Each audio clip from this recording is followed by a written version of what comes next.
cameras catching LeBron sitting at the very end of the Lakers bench during a timeout. There he is over there. Knicks Hall of Famer Walt Clyde Frazier had these thoughts on TV. When you're the face of the NBA, I think you should be more a part of your team, folks. No matter what is going on. In the public, you got to be a part of the team. Maybe in the locker room, you're not, but you have to exude that type of togetherness in public, folks. And right now, we see he doesn't really care. Okay, so those are strong words from Walt Clyde Frazier, who is a legend. Damon Jones, we should set up the credentials. Again, you played with LeBron many, many years. You coached him. I'm judging from the look on your face. You were not happy with these comments. The floor is yours. I'm really upset. And I'm upset for a couple of different reasons. And it's not just about Clyde Frazier. Since I left here Christmas, I've been watching show after show after show, and LeBron James has been getting so much unfair criticism that it's driving me nuts, okay? If we want to talk about the Lakers not winning and not making the playoffs, okay, fine. I'm okay with that, okay? But when you start talking about a guy and not being a good teammate, being a coach killer, being a de facto GM, and I played with this guy and also coached him. He's none of that, okay? He wants to go out, play at the highest level possible, and help his basketball team win, okay? That clip right there, he's done that all year. Actually, he's done it the last 4 years. LeBron James has led the NBA in minutes the last 5 years, okay? So when he comes out of the game, he grabs his pad, goes to the end of the bench, and he sits down for, what, 2 minutes maybe? And here Clyde Frazier is talking about he's not engaged in the game. He's the face of the NBA. He needs to be better. I'm going to tell you this, Clyde Frazier, because you don't know. Last night after the game, I went and had dinner with LeBron. And you know what? 6 of his teammates was with him.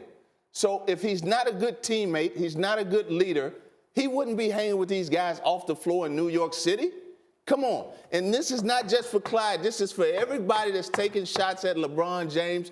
Stop it, because it's not warranted and it's not fair. Because these guys have never played with him and never coached him, never been around him in a NBA season. And if you haven't, your criticism is unfair. Okay, but hold on. If you're going to say you're the GOAT, if you're the best player in the sport, which he is, there is going to be inherent criticism that comes along with that. When you make the move from going to 8 NBA finals in the Eastern Conference and you come to the Western Conference and living in Los Angeles, if you would have told me that this would be an acceptable quote come this time of year, we only have a couple more. What's the difference between us? We've got a couple more wins than them, and you're talking about a Knicks team that was 5-40 in their last 45 games. That is far below the standard of what anybody in Los Angeles would accept for this season. Now, is it all on LeBron? No. But you are the greatest player in the game. Now, the whole put the pad down on the seat thing, I'm with you. But to say that he is not, you can't criticize him because he is the best. Or and again, you played with him, you coached him. I get all that. No, I don't think you understand what I'm saying. If you're talking about basketball and you want to criticize how he hasn't done this, that, or whatever on the basketball court, I'm okay with that. Okay, so you agree, though, this season's been a disappointment. No, I'm talking about the character issues that everybody on every single show has come up with.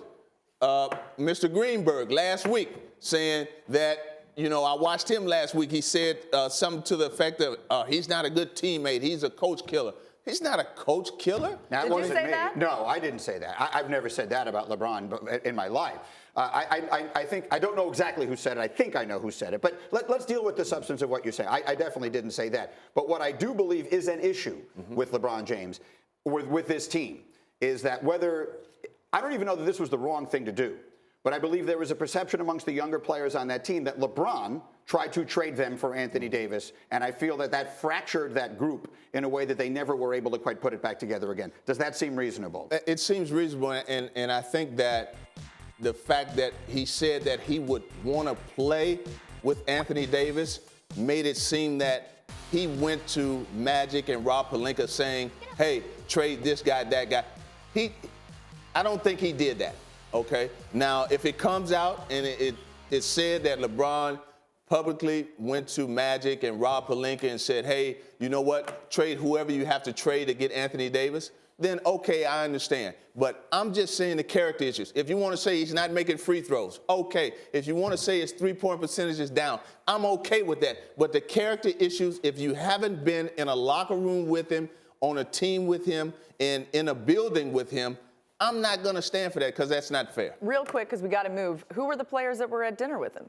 Were they some of those young players? Yes. Okay. Well, Four out of the six. Hey, by the way, if LeBron was paying for dinner, I'm yeah, going I would go too. Hey, that's why I showed up. I'm not mad about that. Don't tell him I said he was a coach, because I never said that in my entire life. I'm in on dinner.